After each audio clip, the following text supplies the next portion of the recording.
I've been putting this off for quite a while now because I was kind of hoping that I could clean this up, you know, for video and for TV and whatnot, and all you viewers out there.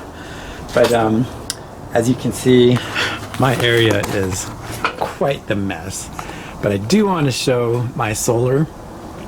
I do want to show how it's connected. This line here goes up to the solar panels, and it comes right into a charge controller. It's just one of those knockoffs. Black box. I don't have it turned on right now. Let's see.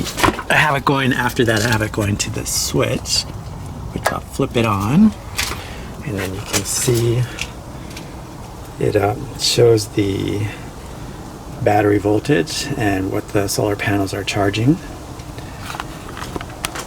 And so then it goes into this box here, into this old fish tank stand.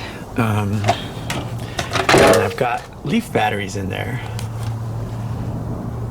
I've got an array of leaf batteries and lithium. They last quite a while if all I put on there, and I'll show you the panels that are charging them. If I get through the maze over here that I've got going, my son's weightlifting center, although he's off to college, going up a short little trip on the roof here, and you can see I need to clean the gutters. See, I was hoping to clean all of this stuff. Anyway, just got a couple of panels there. Those are 24 volts each, and I've got them in series for 48 volts. That's what's plugged into the house. Oh, we're starting to rain. Another reason I've been putting this off, but that's basically it. Yeah, so you have your solar panels coming down. You want to have a charge controller, otherwise you're gonna overcharge your batteries, and you don't want to do that. Oh, okay, so then they go from the battery. I have this, you can see the wire. It's horrible setup. That wire there goes along here, and it goes into the house there. And I'll show you where it comes out the other side. This is really, I don't even post this. This is so bad. But that wire comes out. I don't know if you can see it. See my hand? It's right here. It's coming out. And then I've got it going up here to this bad boy, pure sine wave inverter. What? And so you can see it's only reading 53 volts. Now this has a max. If I charge those batteries out there to what this reads as 57 volts, then it will no longer operate. It's overcharged. The batteries are overcharged. So I do like to keep them topped off there on that charge controller, probably at 56 volts out there, which registers about 54 volts in here. That's where they run better. You know, they're used batteries. And so then I have these connected. This inverter, I have a plug that's actually down there. You know, pull it up. But anyway, all I have to do is plug it in and switch. I have a knife switch in my panel, and that just switches all the stuff that I want on the batteries, running on the batteries, and that's the refrigerator, that's this heater, because this is a gas heater, but it heats the whole house, radiant heat, but it does need 110 volts in order to run the pump and also to start the ignition. But that's it. Those batteries will run this heater and our heat in this house for about, I tested it out. I haven't tested in the dead of winter, and I really should. But I tested it out, I think it was fall of last year, and it lasted a little bit more than 48 hours. It's pretty awesome because the longest power outage that we've ever had here in this house has been 12 hours. So that's pretty nice. Anyway, so that's just kind of, I'm remodeling this entire house, and so I'm in shambles. Everything's in shambles here. got a utility room that I'm just getting underway. We decided we didn't like this sink in the kitchen, so we're using it as the utility sink here. Anyway, this is all a hodgepodge of stuff, but that's what happens. I have to be here in order to plug that in and flip the switch in the main panel. And if I'm not, then everything dies, right? Hopefully, my thoughts on battery backup for the Reef system. My number one thing that pops into my head is, do you want the backup to be seamless?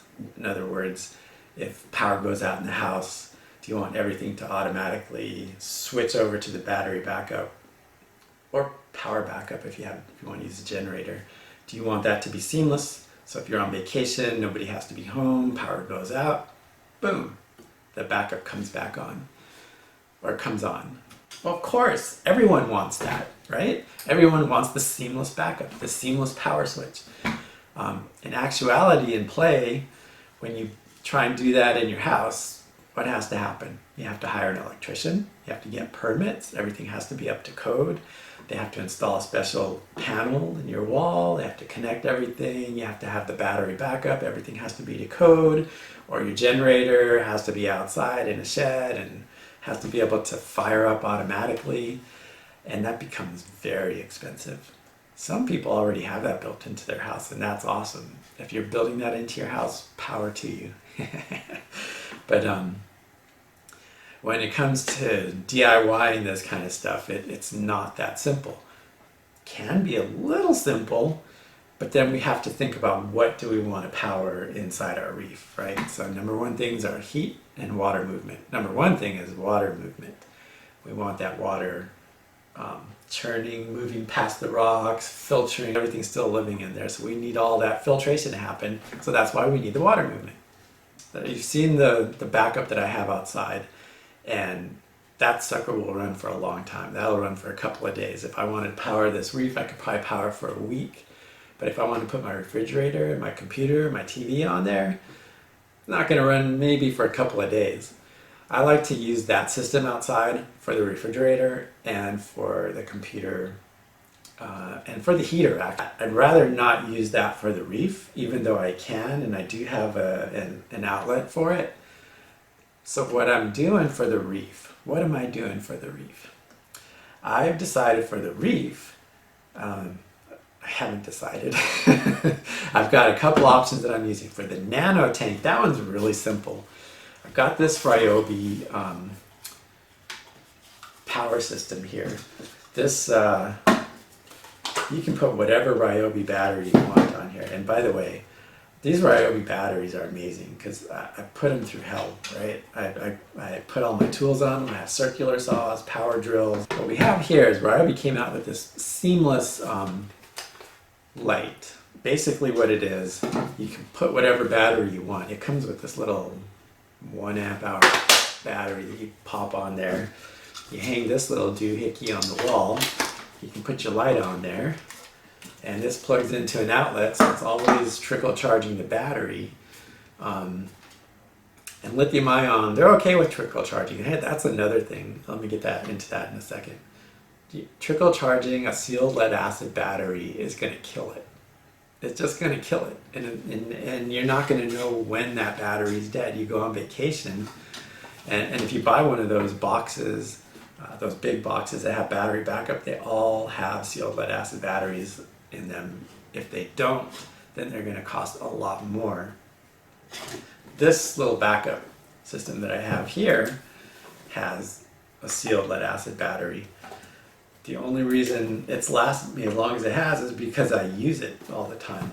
Got myself a little USB charger, a 12-volt output / charging input. Not a USB charger, this is a USB outlet, excuse me.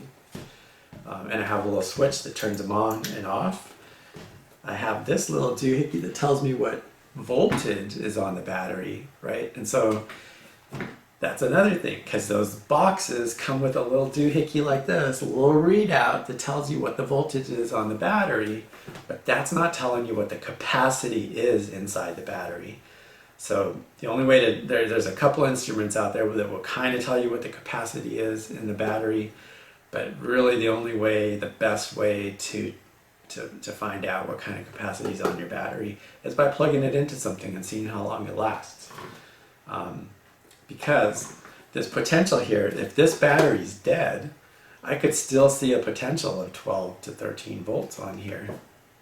But that's not going to tell me if there's actual charge available to me in here, capacity available to me.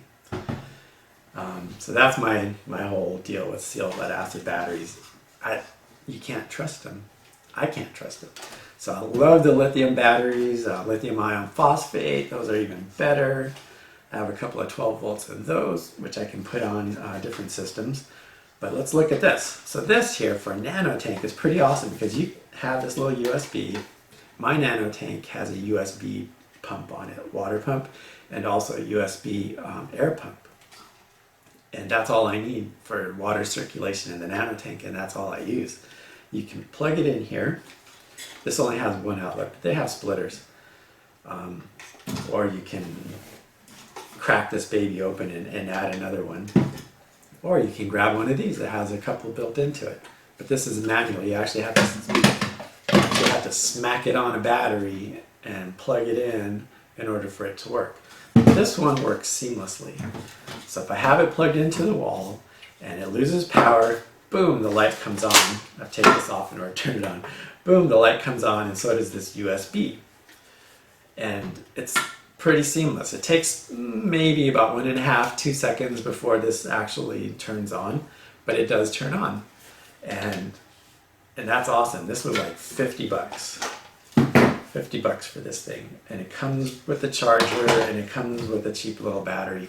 But you can get 4 amp hour batteries, 9 amp hour batteries. This little battery actually will run that nano tank for a day. It won't run the heater because I still don't have a heating solution, a heating battery backup solution. Something else I have here, so that for the tank down here, I use this. Now this will run the pumps. Pop that in, turn it on. You got yourself a little backup light. You've got yourself, this is an inverter, so you have yourself a little AC inverter in here, and it'll run that pump. It'll run the Jabal, no problem. I ran it for 24 hours off of this battery. And it's got 2 USB outlets, so if I wanted to get more air going on in there, I can put this in one of the air stones that I have and just plop it in the tank. And boom, you've got all kinds of air, you've got all kinds of water movement, and you're good to go. Heat though, heat. If it came down to it, and I think if I had lost heat for 6 hours, I mostly what I do right away, what I have done right away since we did lose power earlier this year, or late last year, because we're in January, right?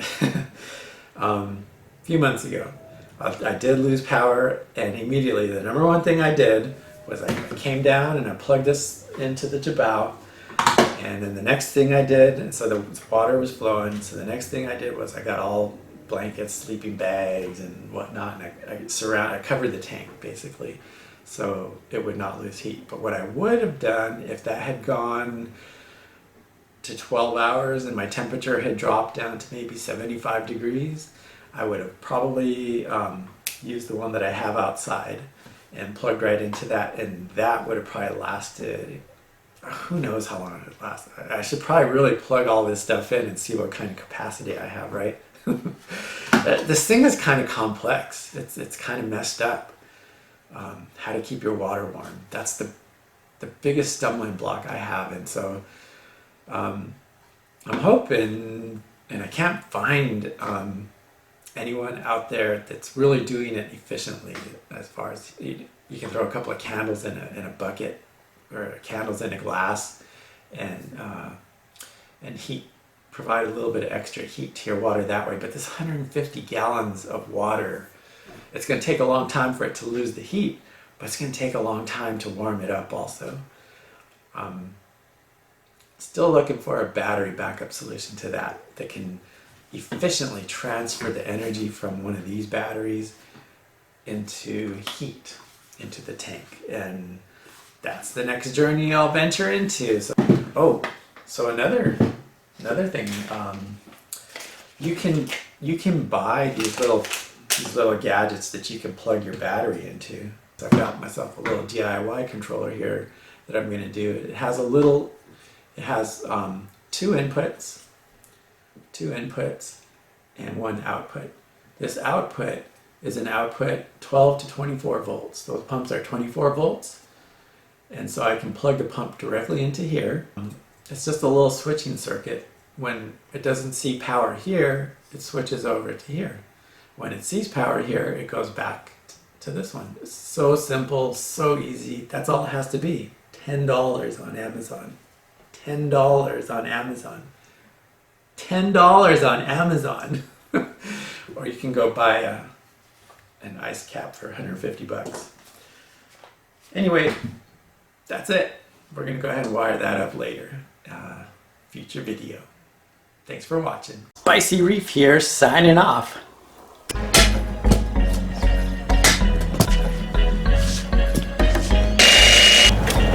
Now what are you doing? I think I got it. How do you know if it's up